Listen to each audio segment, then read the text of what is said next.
అందరికీ నమస్కారం. ఇవాల్టి మన కథ అనుకోని అదృష్టం. మల్లికార్జునపురం అనే ఊరిలో వెర్రి వెంకన్న అంటే తెలియని వారు లేరు. నిజానికి వాడి పేరు వెంకన్నే, కాని ఊళ్ళో వాళ్ళు వెర్రి వెంకన్న అంటూ ఉంటారు. ఎందుకంటే లోకమంతా డబ్బు చుట్టూ తిరుగుతూ ఉంటే వీడు మాత్రం తన తాత చెప్పిన మాట, ఒరే వెంకన్న, పక్కోడికి ఉడిగం చేసి వాడిచ్చే ఆశీర్వాదం కంటే నీ నిప్పులాంటి నిజాయితీ నిన్ను బతికిస్తుందిరా అని. ఆ మాటే వాడికి వేదవాక్కులు. అందుకే వెంకన్న రూపం కూడా అలాగే ఉండేది. మాసిన బట్టలు, ఎప్పుడూ చేతిలో ఒక పాతకర్ర, ముఖం మీద ఒక అమాయకపు నవ్వు. వాడు ఊళ్ళో నడుచుకుంటూ వెళ్తూ ఉంటే ఆ రచ్చబండ మీద కూర్చున్న పెద్ద మనుషులు వెటకారంగా నవ్వుకునేవారు. ఎరా వెంకన్న, ఏంటి ఇవాళ కూలీ దొరికిందా? లేక ఇవాళ కూడా నీ ధర్మమే నిన్ను మేపుతుందా? అదేంటి బావా, వాణ్ణి పట్టుకొని అంత మాట అంటావా? వాడెప్పుడు ధర్మాన్ని నమ్ముకుంటాడు, అందుకే ఎప్పుడూ అడుక్కు తింటుంటాడు అని గేలి చేస్తూ నవ్వుకున్నారు. కాని వెంకన్న మాత్రం నొచ్చుకోకుండా వాళ్లకి చిరునవ్వుతో ఒక నమస్కారం పెట్టి వెళ్ళిపోయేవాడు. ఇలా ఉన్న ఊళ్ళో తాను నమ్ముకున్న మార్గంలో వెళుతున్న వెర్రి వెంకన్న జీవితంలో విధి ఒక పెద్ద సుడిగుండాన్ని సృష్టించింది. అతని భార్య లక్ష్మికి ఊపిరితిత్తుల వ్యాధి సోకింది. నిజానికి ఆవిడంటే వాడికి ప్రాణం. ఆమెకి అకస్మాత్తుగా వచ్చిన ఆ రోగం వలన గాలి పీల్చుకోవటానికి ఆమె పడుతున్న అవస్థ చూస్తుంటే వెంకన్న గుండె చేరువయ్యేది. ఆమె దగ్గుతుంటే ఆ చిన్న గుడిసె గోడలు కూడా కంపించేవి. అలాంటి పరిస్థితుల్లో వైద్యం కోసమని తన దగ్గరున్న 1 ఎకరం పొలాన్ని ఏనాడో అమ్మేశాడు. వెంకన్న చేతిలో ఇప్పుడు పైసా కూడా లేదు, గుడిసెలో గంజీ లేదు.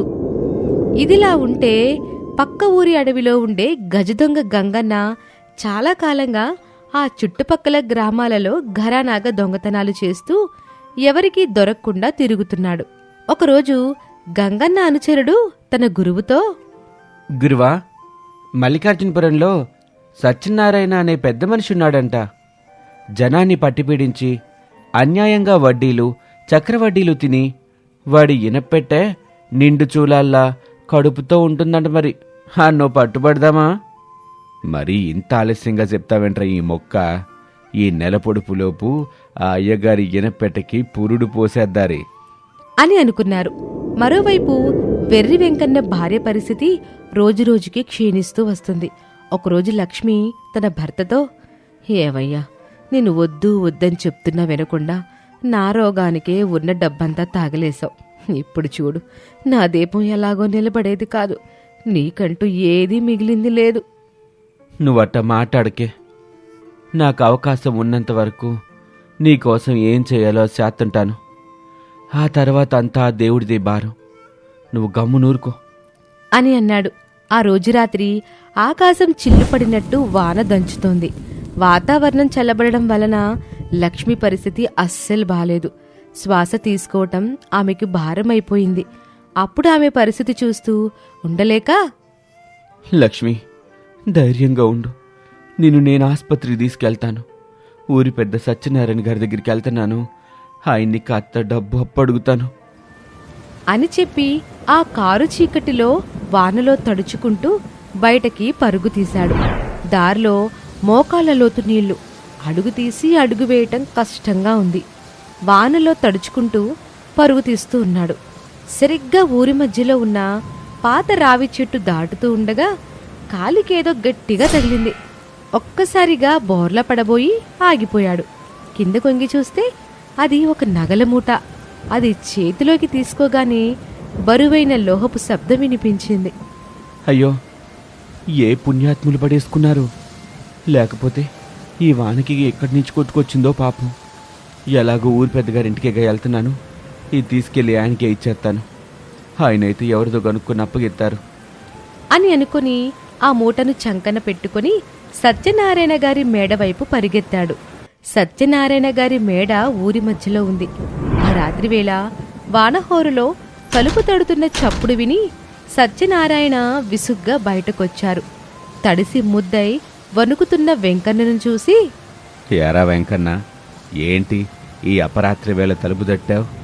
బంగారం లాంటి నా నిద్రపాడు చేశావు కదరా. అయ్యా, క్షమించండి, కానీ నా ఇంటి దానికి ఆరోగ్యం అసలు బాగాలేదయ్యా.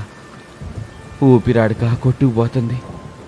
ఏదైనా కొంత అప్పు ఇప్పిస్తారంటే ఆసుపత్రికి తీసుకుపోతానయ్యా అని దీనంగా వేడుకున్నాడు వెంకన్న.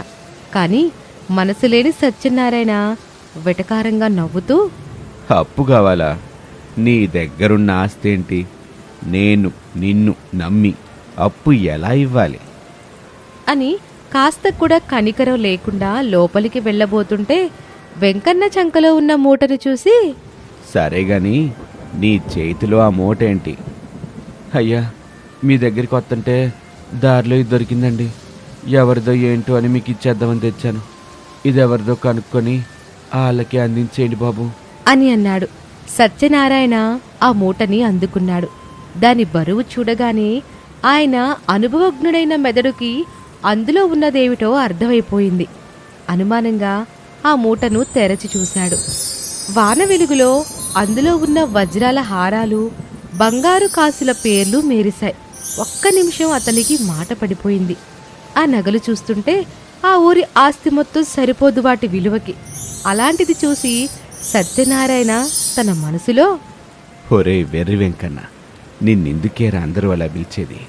అదృష్టం నీ కాలికి తగిలినా దాన్ని తీసుకొచ్చి నా చేతిలో పెట్టావు కదా. ఇదేంటో ఇప్పి చూసుంటే ఇవాళ నువ్వు నాకంటే పెద్ద ధనవంతుడయ్యోబడివి. సరేలే, నీకు విధి రాసి పెట్టింది ఇదేనేమో అని అనుకొని వెంటనే ముఖం మీద ఒక నకిలీ సానుభూతి పూసుకొని, చూడు వెంకన్న, ఏదో పాత ఇత్తడి నగల్లా ఉన్నాయి. అయినా నువ్వు కష్టాల్లో ఉన్నావుగా. ఉట్టి చేతులతో నేను పంపడం ధర్మం కాదు. కానీ ఇదిగో ఈ 10 వరహాలు తీసుకో. నీ భార్య మందులకు ఉపయోగపడతాయి. ఈ మూట సంగతి నేను చూసుకుంటానులే. నువ్వెవరితోటి అనబాకి ఈ మూట గురించి అని తన దగ్గర ఉన్న 10 వరహాలని వాడి చేతిలో పెట్టి తలుపు వేసేశాడు. వెంకన్న ఆ 10 వరహాలను చూసుకొని, పెద్ద మనసు గల బాబు, నా కష్టం చూసి సాయం చేశారు అని మనసులో అనుకుంటూ తన ఇంటి వైపు పరుగు తీశాడు. అలా ఇంటికి వెళుతూ ఉండగా ఊరి బయట ఉన్న పాత సత్రం దాటుతూ ఉండగా ఒక మూలన కూర్చుని ఉన్న ముసలావిడ చలికి గజగజ వణుకుతూ కనిపించింది. వానజల్లు ఆమెపై పడుతోంది. ఆమె దగ్గుతూ పడుతున్న అవస్థ చూసిన వెంకన్న అడుగులు ఆగిపోయాయి. ఆమె దగ్గు చూస్తుంటే మంచాన ఉన్న తన భార్య గుర్తొచ్చింది. అయ్యో, ఈ చలిలో ఈ ముసలవ్వ ప్రాణం పోయేలాగుంది అని అనుకుని ఆమె దగ్గరకు వెళ్తాడు. అవ్వా, ఏంటి ఇలా వణుకుతున్నావు? నీకిల్లు గట్రా లేదా? ఇల్లుందో లేదో తెలీదు బాబు, కానీ దేవుడిచ్చిన ప్రయాణం ఉంది. అందుకే దాన్ని కాపాడుకోవడానికి ఈ పంచనున్నాను. సరే, నాతో రావ్వా. మా ఇంట్లో ఉందు గాని ఈ చల్లో ఇక్కడెందుకు? లేదులయ్యా, నేనిప్పుడు కదల్లేను. అయినా ఈ చల్లగాలి నాకు అలవాటేలే. నువ్వు ఎందుకట్ట వానలో తడుతున్నావు? గమ్మునింటికి పోయ్యా. ఇంటికాడ మీ ఇంటి ఎదురు సోత్తా ఉంటదే అని అనటంతో ఆ అవ్వని అక్కడ వదిలి వెళ్ళటం ఇష్టం లేక తన దగ్గర ఉన్న 10 వరహాలు అవ్వకిస్తూ, సరే అవ్వా, ఈ డబ్బులు తీసుకో. ఏదైనా గొంగలు కొనుక్కో. ఆకలేస్తే ఏదైనా తిను అంటూ ఆ 10 వరహాలని ఆమె చేతిలో పెట్టేసి పరుగున వెళ్ళిపోయాడు. కాని ఆ వానలో మళ్ళీ ఇంటికి వెళ్లేసరికి అంతా నిశ్శబ్దం. తలుపు తీసి లోపలికి వెళ్లిన వెంకన్నకు తన భార్య లక్ష్మి ప్రాణాలు ఎప్పుడో గాలిలో కలిసిపోయాయి. తను ఆ 10 వరహాలు తెచ్చినా కూడా లక్ష్మిని కాపాడలేకపోయేవి. వెంకన్న ఒక్కసారిగా కుప్పకూలిపోయాడు. తన భార్య చనిపోయిందన్న బాధతో, ఆవేదనతో అంత్యక్రియలు పూర్తి చేసి ఆ ఊరిని విడిచి అడవి బాట పట్టాడు. అటు సత్యనారాయణ ఆ నగలతో మురిసిపోతున్నాడు. కాని అక్రమంగా వచ్చిన ఆస్తి ఎవరి దగ్గర నిలుస్తుంది? ఒకరోజు గజదొంగ గంగన్న తన ముఠాతో వచ్చి సత్యనారాయణ గారి మేడను దోచుకున్నాడు. ఆ నగల మూటతో పాటు ఇతర ఆస్తులన్నీ ఎత్తుకుపోయాడు. అలా ఆ నగల మూటని అడవిలో ఒక రహస్య ప్రదేశంలో దాచాడు. అయితే విధి వైపరీత్యం వలన గంగన్నకి పాము కరిచింది. వాడు నడవలేని స్థితిలో ఒక చెట్టు కింద పడిపోయాడు. వాడు దోచుకున్న సొమ్ము వాడిని కాపాడలేకపోయింది. వాడి ముఠావాళ్లు వాడిని గమనించకపోవటం వలన వదిలేసి పారిపోయారు. అదే అడవిలో కాలం గడుపుతున్న వెంకన్నకు ఒకరోజు గంగన్న పడి ఉండడం కనిపించింది. చనిపోయే స్థితిలో ఉన్న ఆ దొంగను చూసి వెంకన్న వెనకా ముందు ఆలోచించలేదు. తన భార్యని కాపాడుకోలేకపోయిన కసి ఈ మనిషినైనా బ్రతికించాలన్న ఆరాటంగా మారింది. తనకు తెలిసిన పసరాకులు మూలికలతో ఆ దొంగ ప్రాణం కాపాడాడు. కాసేపటికి గంగన్నకి స్పృహొచ్చింది. వెంకన్న నిష్కల్మషమైన సేవ చూసి గంగన్న చలించిపోయాడు. అయ్యా, నీ రుణం తీర్చుకోలేను. నేనొక పాపాత్ముణ్ణి. అట్టాంటి నా ప్రాణాల్ని నువ్వు పోసిన ప్రాణంతో ఆ పాపాల్ని గడిగేశావు. అందుకే నేను మనసారా ఇస్తున్నాను. ఇది నీ దగ్గరుండటమే న్యాయం. తీసుకో స్వామి అంటూ ఆ ఎర్రటి పట్టుమూటని వెంకన్న చేతిలో పెట్టాడు. వెంకన్న ఆ మూటను చూసి ఒక్క నిమిషం స్తంభించిపోయాడు.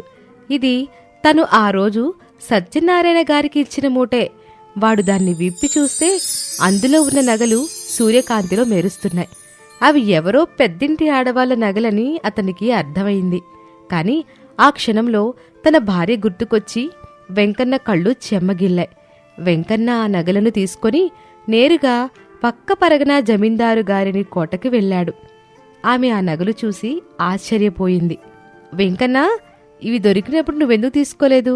నా వరకు ఎందుకు తెచ్చావు అని అడిగింది.